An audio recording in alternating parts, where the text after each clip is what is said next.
وأما من خاف مقام ربه ونهى النفس عن الهوى فإن الجنة هي المأوى. صدق الله مولانا العلي العظيم وصدق رسوله النبي الأمين الكريم ونحن على ذلك لمن الشاهدين والشاكرين والحمد لله رب العالمين. درود پاک پڑھ لے اللهم صل على محمد وعلى آل محمد بقدر رسوله وجماله صلی اللہ تعالی علیہ وسلم. ایک مرتبہ اور پڑھ لے اللهم صل على محمد وعلى آل محمد بقدر رسوله وجماله صلی اللہ تعالی علیہ وسلم. حضرات، یہ اشارے ثواب کی محفل ہے.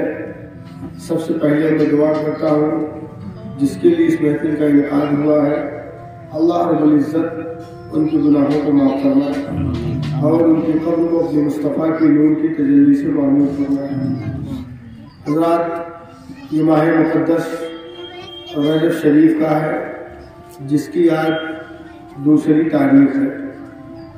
اس ماہ مقدس کی 6 تاریخ کو حضرت خواجہ غریب نواز رضی اللہ تعالیٰ عنہ کی وفات کی تاریخ ہے. اس کی 13 تاریخ کو حضور سیدنا حضرت مولا علی کرم اللہ وجہ الکریم کی پیدائش کی تاریخ ہے.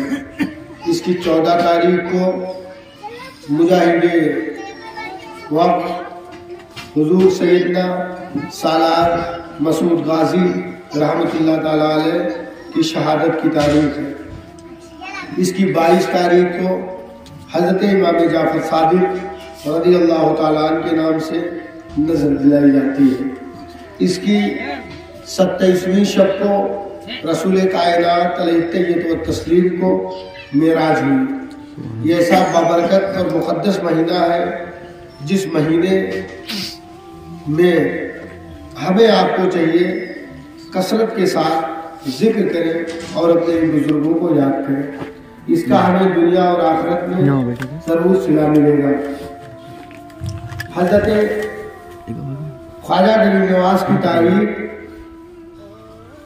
6 ہے. اس کو میں ذہن میں رکھ کر کے قرآن پاک کی آیت پڑھاؤں، تھوڑی دیر گفتگو کروں گا. سب سے پہلے میں اعلیٰ حضرت عبد البرکت کا کچھ شعر پڑھتا ہوں. اعلیٰ حضرت عبد البرکت عقائد جہاں صلی اللہ تعالی علیہ وسلم کی تعریف و توصیف بیان کرتے ہوئے فرماتے ہیں، سب سے اعلیٰ و اولیٰ ہمارا نبی، سب سے اعلیٰ و اولیٰ ہمارا نبی، سب سے بالا و والا ہمارا نبی. سارے اچھوں میں اچھا سمجھیے جسے، سارے اچھوں میں اچھا سمجھیے جسے، ان اچھوں سے اچھا ہمارا نبی. کون دیتا ہے دینے کو منہ چاہیے، دینے والا ہے سچا ہمارا نبی. سارے چمک والے اجلوں میں چمکا کیے، اندھے شیشے میں چمکا ہمارا نبی. جس کے تلووں کا دھون ہے آب حیات، ہے وہ جانے مسیحا ہمارا نبی. غمزدوں کو رضا مژدہ دیجئے، ہے بے کسوں کا سہارا ہمارا نبی. حضرات، سچی بات یہی ہے کہ یہ حق ہے، جو جتنا بڑا محسن ہوتا ہے اتنا ہی زیادہ لوگ اس سے جڑے ہوتے ہیں، اسے یاد کرتے ہیں. مختصر میں بیان کر دوں، ہم آپ اگر ہمارے احسانات لوگوں پر ہیں تو لوگ ہمیں یاد کرتے ہیں. جیسے جیسے ایریا بڑھتا جاتا ہے ویسے ویسے چاہنے والے، محبت کرنے والوں کی تعداد بھی بڑھتی جاتی ہے. جب میں نے نظر اٹھا کے دیکھی تو جتنے محسنین ہیں ان سارے محسنین میں جو محسن اعظم کی ذات بابرکات ہے وہ رسول کائنات علیہ التحیۃ والتسلیم کی ہے. سارے احسان کرنے والے ہمیں دنیا میں کام آتے ہیں، لیکن میرا نبی ایسا نبی ہے کہ جو دنیا میں بھی کام آئے اور آخرت میں بھی کامیاب۔ ان سے محبت کرنا، ان سے پیار کرنا، ان کے نقش قدم پر چلنا ہمارے اور آپ کے لیے لازمی اور ضروری ہے۔ دنیاوی اعتبار سے بھی اگر دیکھا جائے تو اس دنیا کا جو رنگ تھا، اس دنیا میں جو لوگ زندگی گزار رہے تھے، حضرت عیسیٰ علیہ السلام کے بعد وہ دور آیا ہے کہ لوگ طرح طرح کر رہے تھے، لوگ پریشان تھے، انسان تو تھے، انسانیت مر چکی تھی۔ لوگوں کو اس طریقے سے خرید و فروخت کیا جاتا تھا جیسے بازار میں جانور بکتے ہیں، اور یہی تک نہیں، لڑکیوں کو زندہ زمین میں دفن کیا جاتا تھا، غریب کمزور کو حق نہیں دیا جاتا تھا، راہگیروں کے راہ چلتے وقت نہ جانے کتنی دشواریاں آتی تھی۔ ایسے وقت میں بیوہ الگ آنچل پھیلائے تھی، نادار کمزور الگ دعا کر رہے تھے، کمزور الگ دعائیں مانگ رہے تھے کہ اللہ کسی ایسے کو بھیج دے جو ہم لوگوں کا حق دلا دے، ہمیں دنیا میں زندگی کا ڈھنگ عطا فرما دے۔ سب کی دعائیں مقبول ہوئی، اور 12 ربیع الاول میں دوشنبے کے دن رسول کائنات علیہ التحیت و تسلیم آمنہ کے گود میں عبد المطلب کے گھر میں جلوہ افروز ہوئے۔ دیکھتے دیکھتے وہ رنگ جو پہلے تھا اس پر ایک ایسا رنگ میرے نبی نے چڑھایا کہ سارے رنگ اتر گئے، اور وہی رنگ عرب میں حاوی ہوا، اور وہ رنگ عرب میں ایسا حاوی ہوا کہ دیکھتے دیکھتے اس رنگ کے اثر میں پوری دنیا آ گئی ہے، اور سب کے سب لوگ اس محمدی رنگ میں ایسا رنگ گئے کہ ان کی بولی جب ہوتی تھی تو رسول یاد آتے تھے، جب وہ چلتے تھے تو نبی یاد آتے تھے، جب مسکراتے تھے تو نبی یاد آتے۔ وہ ایسے تھے، میں اس پر اگر کہہ دوں تو مبالغہ نہیں، کہ جب آپ بخاری شریف پڑھو گے تو نبی کی بولی یاد آئے گی، اللہ کے ولیوں کو دیکھو گے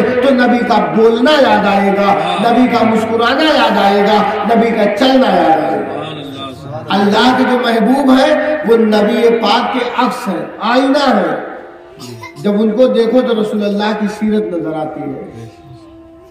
آپ غور کریے کہ میرے آقا صلی اللہ علیہ وسلم نے چھوٹی سی عمر میں، میں اس کو بار بار بیان کرتا ہوں، پھر ایک مرتبہ میں بیان کرنے کی کوشش کر رہا ہوں، یہ نہیں کہ آپ کتنے لوگ ہو، میں یہ مانتا ہوں کہ اگر ایک آدمی بھی سمجھا تو میرا بولنا سمجھ لیجیے کہ ہمارے کام کا ہے اور آپ کے بھی کام کا۔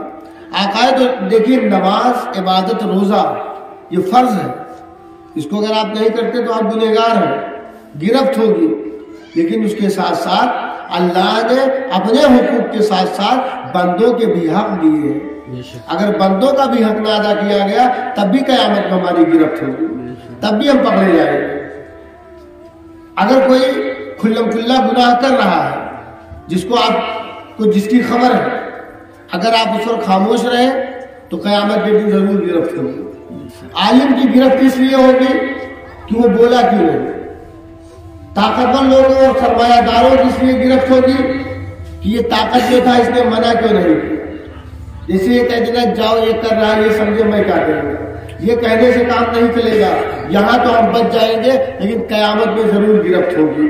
اس کے پس منظر میں ایک بات بیان کر دوں کہ یہ کچھ لوگ دریا میں سفر کر رہے تھے، وہ کشتی 3 منزلہ تھی، کچھ لوگ نیچے والے میں تھے، کچھ لوگ بیچ والے میں، کچھ لوگ اوپر والے میں۔ تو جو نیچے بیٹھے لوگ تھے وہ کشتی کا پٹرا نکال رہے تھے، تو بیچ والوں نے کہا مجھ سے کیا لینا دینا، وہ لوگ نکالے، میرا کیا بگڑتا ہے، وہ خود نقصان اٹھائیں گے۔ تو اوپر والوں نے کہا نہیں، ان کو منع کرنا چاہیے، ورنہ پٹرا اگر نکل گیا تو پانی جب بھرے گا پہلے والے تل میں تو پورا جہاز ڈوب جائے گا۔ میں کہنا یہ چاہتا ہوں کہ جب گناہ پر لوگ کمر مار دے اور جو طاقت میں ہو، اگر گناہ کو روکنے میں ان کے پاس طاقت ہے کہ وہ گناہ روک سکتے ہیں، اور وہ اگر خاموش ہے، اگر علماء ہے بول کر کے سمجھا دے سکتے ہیں اور وہ خاموش ہے، تو یقین سمجھ لو اسی جہاز مسافروں کا حال ہوگا کہ پورا جہان ڈوب جائے گا۔ اگر گناہ ہو رہا ہے، لوگ خاموش ہیں، تو اللہ کا جب عذاب آئے گا تو اس میں پہ گناہ تو جائیں گے ہی، جو گنہگار ہے وہ تو جائیں گے ہی، جو بے گناہ ہے وہ بھی عذاب میں پہنچیں گے، کیونکہ عذاب ان پر بھی آئے گا۔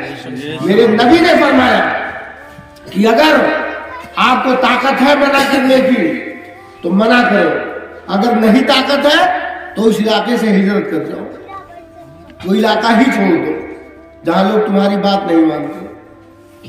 گناہ ہو رہا ہے تم منع کرتے ہو، نہیں مانتے، تو پھر دوسرا آپشن ہجرت کا ہے، آپ وہ جگہ چھوڑ کے چلے جائیں، ورنہ پھر عذاب سے کوئی بچا نہیں پائے گا۔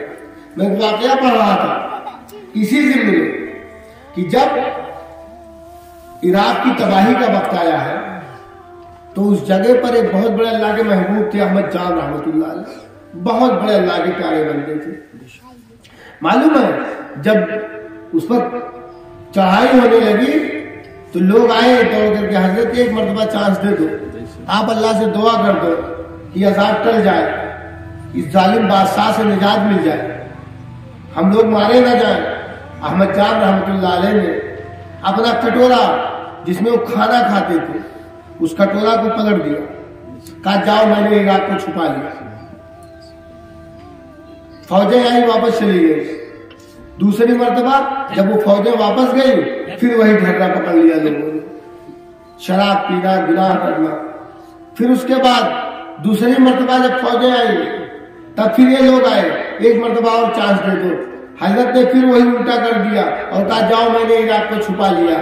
پھر وہ لوٹ گیا، تیسری مرتبہ بادشاہ نے کہا میں خود چلتا ہوں، ادھر یہ لوگ دوڑے دوڑے پھر آئے، کہا حضور اب تیسری مرتبہ کے بعد غلطی نہیں ہوگی، ایک مرتبہ اور بچا لو۔ ابھی احمد جان چونکہ اللہ کے جو نیک بندے ہوتے ہیں، اللہ کے محبوب جو ہوتے ہیں، وہ بار بار جو لوگوں کو چانس دیتے ہیں یا ان سے ملتے جلتے ہیں وہ اس لیے کہ تاکہ ان کا فائدہ ہو جائے تو میرا نقصان ہی کیا ہے۔ بہرحال احمد جان پھر اٹھائے کٹورا اور سوچا کہ لاؤ پھر ایسے ہی کروں۔ آواز آئی احمد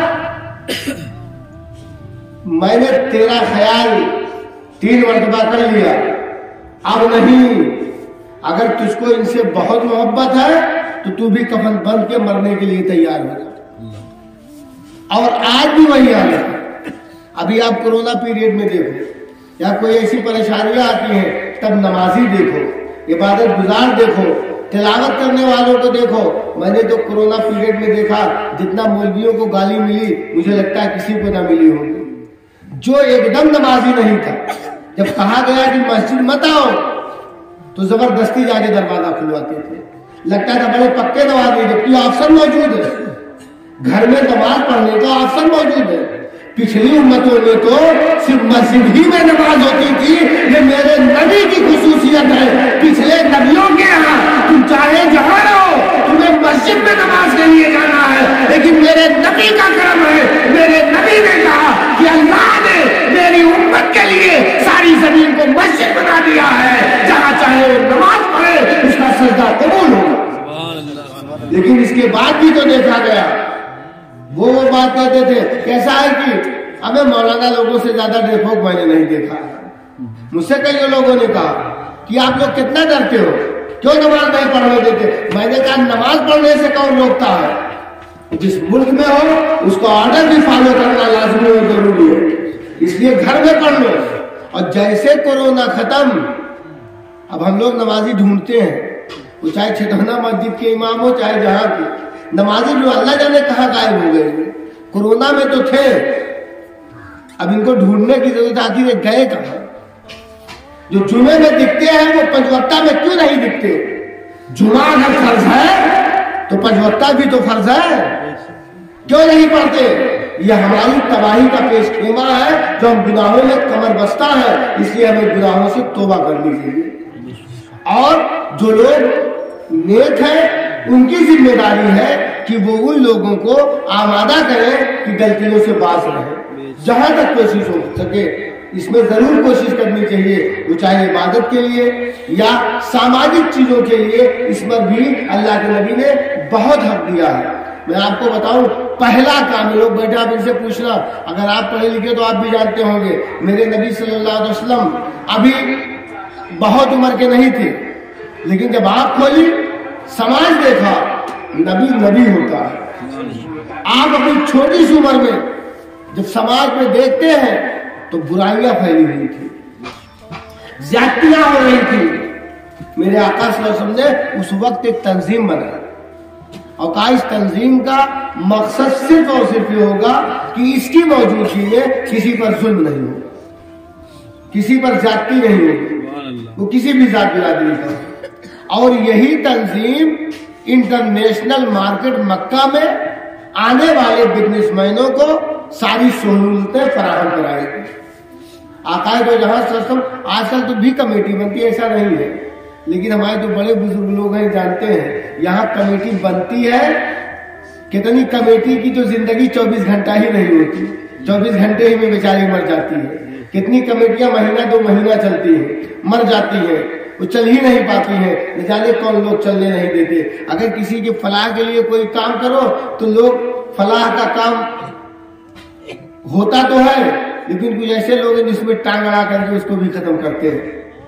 لیکن میرے نبی نے جو تنظیم بنائی، چونکہ نبی نے بنائی تھی تو چلی، اور سب سے پہلے میرے آقا پہنچتے تھے، جیسے کوئی غلطی کر رہا ترنت پہنچتے، کسی کو مارا ترنت پہنچ گئے، کسی کی زمین ہڑپی ترنت پہنچ گئے، کسی کا مال ہڑپا ترنت نبی پہنچ گئے، کسی نے کوئی چھنوتی کر لی نبی ترنت پہنچ گئے، ترنت پہنچتے تھے۔ وہ 12 13 یا 14 سال جو بھی عمر رہی ہے، بہت کم عمر تھی آقا کی، اس عمر میں آقا ترنت پہنچتے، کیوں بھائی کیوں ایسا کر رہے ہیں؟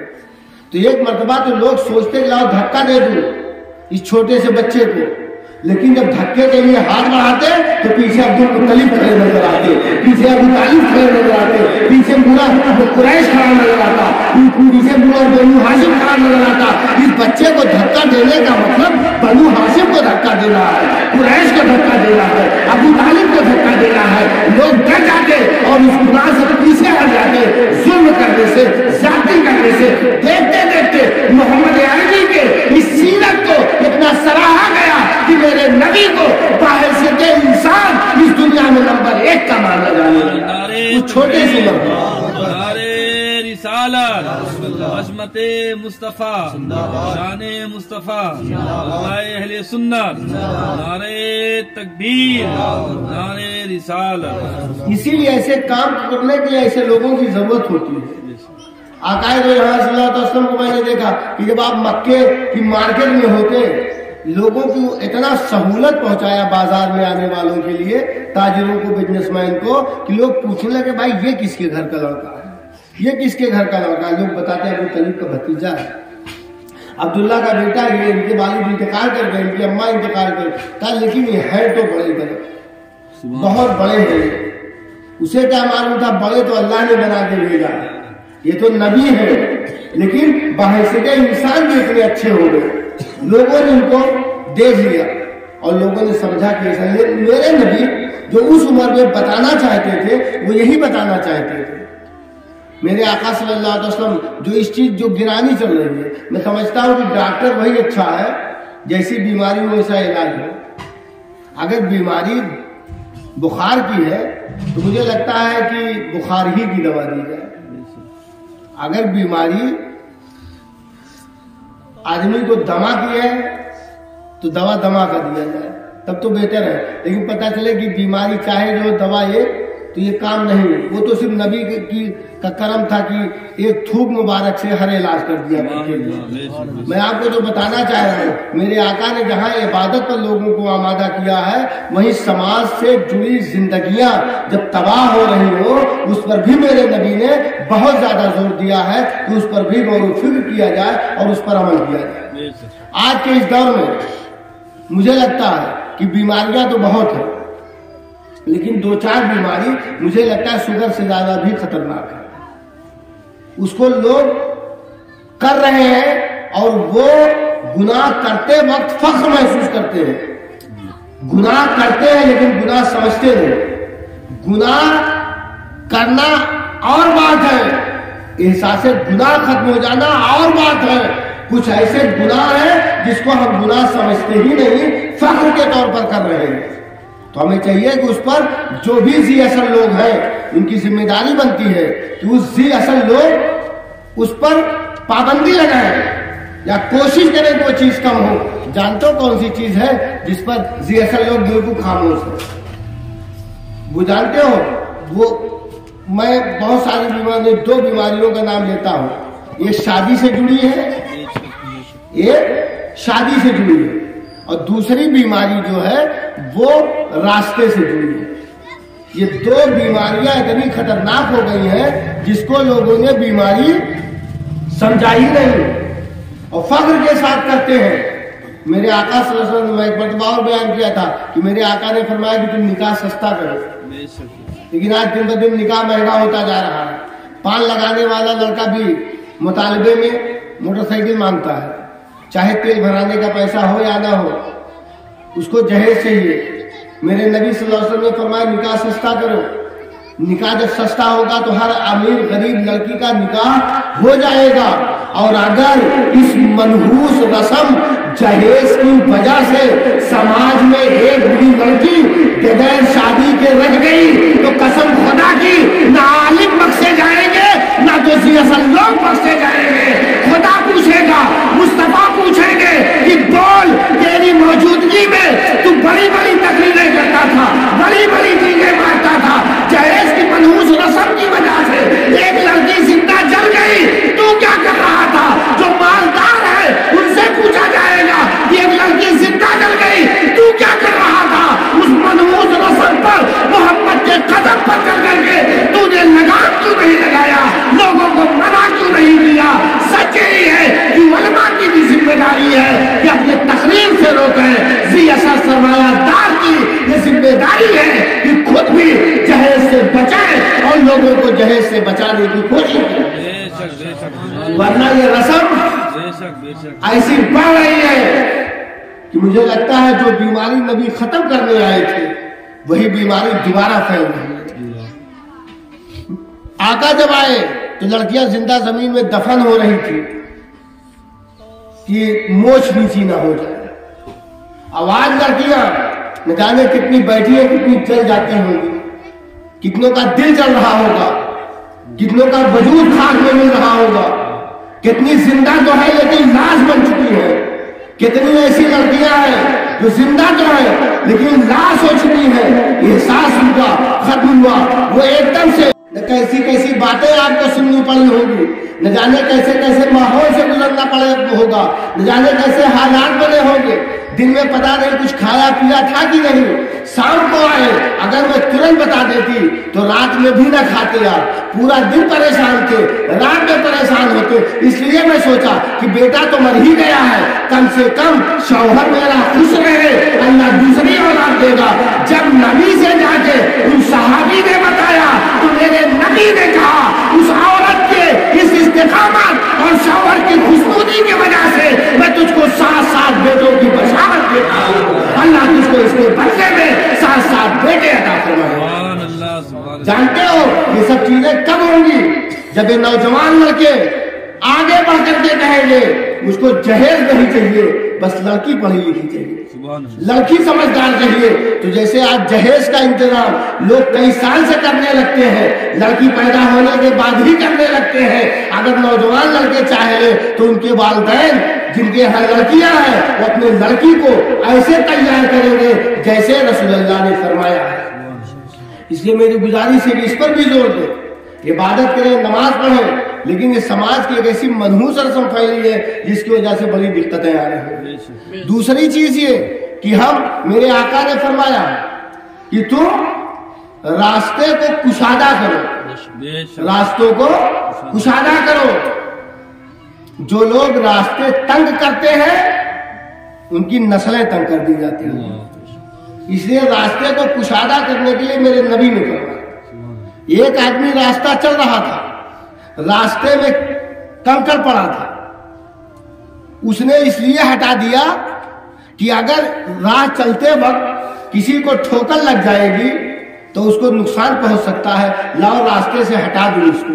تو میرے نبی فرماتے ہیں اس کو ثواب ملے گا. سبحان اللہ سبحان اللہ. اگر راستے میں کانٹا پڑا ہے، کوئی جا رہا تھا، کانٹے کو ہٹا دیا اس لیے کہ کسی کو یہ چبھنے نہ پائے، کسی کو تکلیف نہ ہو، اس سے رکا، کانٹے کو کنارے کر دیا تو میرے آقا فرماتے ہیں کہ اس کو نیکی ملے گی، ثواب ملے گا۔ سوچو راستے پر میرے نبی ہیں، ہر بات پر آپ کی نظر تھی، وہ سوچتے تھے کہ سماج بالکل بہتر ہو، لیکن مریض عشق پر ہو رحمت خدا کی، مرض بڑھتا گیا جلد دوا۔ آج راستے کا بہتات، راستے کی کمی مجھے لگتا ہے ہمارے یہاں زیادہ ہے۔ ہمارے یہاں سے مطلب آپ سمجھ رہے ہوں گے کہ آپ دیکھ لو، چاہے جس علاقہ میں، چاہے جس گاؤں میں جاؤ، سب سے زیادہ اگر کسی کا مکان وسیع و عریض بنتا ہے، مکان کی خوبصورتی کا راز مجھے لگتا ہے سڑک ہی پر پوشیدہ ہے۔ پورا گھر چھوڑ کے اسی سڑکیے پہ بناتے ہیں کہ یہیں سے پورا گھر اچھا بن جائے گا، پورا گھر بہتر ہوگا۔ جیسے کھیت والوں کو میں نے دیکھا ہے کہ ساری فصل میڑ پہ اگاتے ہیں، کتنے لوگوں نے تو جوتتے جوتتے میڑ ختم ہی کر دیا۔ یہ نہیں سمجھتے کہ حق بنا ہے، آپ اپنا حق لو، دوسرے کا حق دباؤ نہیں۔ اگر حق دباتے ہو تو اللہ تعالیٰ تمہاری نسلیں دبا دے گا۔ اس لیے ضروری ہے کہ اس پر غور کرو۔ میرے نبی نے جب کہا راستے سے کانٹا ہٹا دو، راستے سے اینٹ پتھر ہٹا دو، تمہیں ثواب ملے گا۔ تو اگر کوئی راستہ بند کرے، راستے کو تنگ کر دے، راستہ چھوٹا کر دے، تو یہاں چاہے جتنا اچھا آدمی بنا رہے، اپنے منہ مٹھو، اللہ کے ہاں ضرور اس کی گرفت ہوگی۔ ہمیں چاہیے کہ ہم سمجھائیں، بتائیں۔ اگر نہیں سمجھتا ہے کوئی تو اس کا صلہ اللہ کے ہاں ہمیں آپ کو ملے گا، اور اس کی غلطی کا بدلہ بھی اللہ کے ہاں اس کو ملے گا۔ میں آپ کو بتاؤں، اپنے ہی علاقے میں میں بہت گاؤں جاتا ہوں، بہت جگہ دیکھا ہوں، یہ چیز میں نے محسوس کیا۔ ایک دو گاؤں نہیں، اکثر گاؤں میں تقریر میں جاتا ہوں، میں دیکھتا ہوں کہ یہ پریشانی ہے ہر جگہ۔ کئیوں جگہ تو میں نے دیکھا مرنے کے بعد جنازہ نہیں نکلا تو لوگ 2 لوگ پکڑ کے لائے ہیں، 4 لوگ چارپائی نہیں پکڑ پائے، 2 لوگ لائے، اور نبی نے فرمایا راستے کو کشادہ کرو، ہم نے راستے کو تنگ کر دیا۔ ایسے ہی آپ دیکھ لو کہ اگر آپ راستہ ہے، راستے پہ گندا پانی بہ رہا ہے، گندگی ہے، کوئی نماز پڑھنے کے لیے نکلا اور اس جگہ پہنچا جس جگہ گندگی ہے، ایسا ہوا کہ وہ گندا پانی اچھلا کسی بھی وجہ سے، اور اچھل کر کے آدمی کے کپڑے پہ پڑ گیا، اب اس کنڈیشن میں کیا کریں؟ پانی گندا تھا، کپڑے پہ پڑا، اب وہ نماز پڑھنے جائے کہ کپڑا بدلنے جائے؟ اب آپ ہی بتاؤ کیا کرو گے اس میں؟ تو مجھے لگتا ہے اگر اتنا بھی دار تک ہے جتنا شرع نے چھوٹ دیا تب تو ٹھیک دھل لو، لیکن اس سے زیادہ پڑ گیا تو آپ کو کپڑا بدلنا ہے۔ اب آپ مجھ کو بتاؤ، ایک آدمی کی جماعت کا وقت ہو رہا ہے اور اس کے بعد وہ راہ چل رہا تھا، تمہارے گندگی کی وجہ سے، تمہاری لاپرواہی کی وجہ سے، یا تمہارے اپنے بڑپن پن کی وجہ سے کسی کا کپڑا گندا ہو گیا، اب وہ واپس لوٹا، واپس لوٹ کے جب تک کپڑا بدلتا، نماز کے لیے مسجد آتا، اس کی جماعت چھوٹ گئی۔ اس کی جماعت چھڑانے میں اس آدمی کا ہاتھ ہے جس نے سڑک کو گندا کیا ہے، اور قیامت کے دن ایسا آدمی ضرور پکڑا جائے گا، چاہے کتنا بڑا پارسا بنے یا نیک بنے۔ اللہ نے جو سڑک کا حق دیا ہے اس حق کو ادا کرنا ضروری ہے۔ میرے نبی نے بتایا کہ سڑک کا بھی حق ہے، اس کا بھی حق ادا کرو، اس کو گندا نہ ہونے دو، اس کو خراب نہ ہونے دو، اس پر پتھر نہ پڑے رہنے دو، اس پر تم پتھر نہ پڑے رہنے دو، اس پر تم کانٹے نہ رہنے دو۔ راستہ اتنا صاف ہو کہ نہ کانٹے ہو، نہ پتھر ہو، نہ گندا ہو، راستہ اتنا صاف ہو کہ اس راستے پر لوگ چلے تو فخر محسوس کریں کہ ہاں یہ راستہ ہے۔ اور اس کا ایک فائدہ اور نقصان اور میں بیان کر کے اپنی بات کو میں اختتام کی طرف لے چلوں گا۔ جانتے ہو، مان لیجیے راستہ خراب ہے اور راستے میں کئی جگہ کٹے پھٹے ہیں، کوئی آدمی بیمار ہے، راستے سے نکلا اور پھر ایسے وقت میں اس راستے کی حضرت نے 1 مہینے کے بعد کہا بیٹا ایک کام کرو، اب جاؤ گھر چلے جاؤ، اور تم اب 1 مہینہ بعد آنا، اس سے پہلے نہیں. یہ جب گیا ہے لڑکا تو خواجہ صاحب سے اتنی محبت ہو گئی تھی کہ گھر پہ جا کے رونے لگا. اور جب گھر پہ رونے لگا تو اس کی ماں نے کہا بیٹے کیوں روتے ہو؟ کہا کہ وہ بابا جی کے پاس میں جاؤں. تو کہا انہوں نے تو 1 مہینے کی چھٹی دی ہے تجھ کو. کہا ہاں لیکن اب میرا من نہیں لگ رہا ہے, میں جاؤں گا ضرور. جاؤ ان سے پوچھا. تو اس کی ماں آئی, کہا بابا جی وہ میرا بیٹا آپ سے ملنا چاہتا ہے. نہ ابھی نہیں, 1 مہینے کی چھٹی دیا ہوں. پھر گئے, کہا بیٹا انہوں نے تو کہا 1 مہینہ اب میں نہیں رہ پاؤں گا. پھر آئی, کہا حضور وہ کہہ رہا ہے مر جاؤں گا اگر نہیں ملوں گا. تو کہا اچھا جاؤ اس کو بھیج دو. جب آیا لڑکا تو کہا کیا بیٹا کیوں چلے جائے؟ 1 مہینہ میں نے کہا تھا. کہا بابا جی بولے تو آپ تھے لیکن آپ کو بغیر دیکھے میں جی نہیں پاتا ہوں. آپ کی محبت ایسی ہے کہ آپ کے بغیر رہ نہیں پاؤں گا. اب آپ اپنے قدموں سے مجھ کو دور نہ کرو. کہا بیٹا دیکھا تم نے ایسے تم مجھ سے محبت کرتا ہے تو میرے یاد میں روتا ہے. میں بھی کسی سے محبت کرتا ہوں اس کے یاد میں روتا ہوں. جب ایسا رونے والا پیدا ہوتا ہے تو سماج اس کو معین الدین اجمیری کہتی ہے, خواجہ غریب نواز کے نام سے جانتی ہے. اور دیکھتے دیکھتے خواجہ غریب نواز نے وہ کام کیا جو بڑے بڑے راجا مہاراجا نہیں کر پائے. خواجہ غریب نواز کی چھٹی آنے والی ہے. ہمیں چاہیے کہ ہم انہیں یاد کریں اور ان کی سنت اور سیرت پر عمل کریں. دعا ہے کہ اللہ تعالی ہمیں آپ کو سب کو گناہوں سے بچنے کی توفیق عطا فرمائے.